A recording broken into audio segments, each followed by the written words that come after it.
ശബരിമല സ്വർണ്ണക്കൊള്ളയിൽ ഞെട്ടിക്കുന്ന വിവരങ്ങൾ പുറത്തുവന്ന ദിവസമാണിന്ന്. അയ്യന്റെ സ്വർണം മോഷണം പോയി എന്ന് മാത്രമാണ് നമ്മുടെ മുന്നിലുണ്ടായിരുന്ന വിവരം.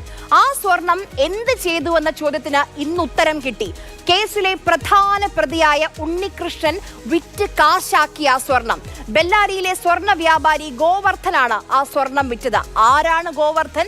എത്ര സ്വർണം നഷ്ടപ്പെട്ടു? നമുക്ക് ആ കണക്കുകളിലേക്ക്, പ്രത്യേക അന്വേഷണ സംഘം കണ്ടെത്തിയ ആ വിവരങ്ങളിലേക്കാണ് നമ്മൾ പോകുന്നത്.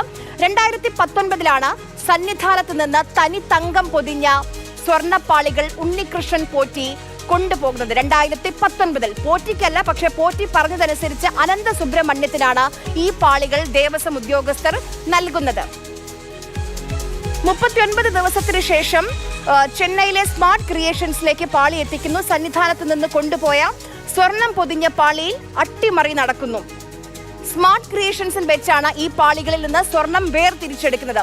വേർതിരിച്ചപ്പോൾ കിട്ടിയത് 989 ഗ്രാം സ്വർണമാണ്.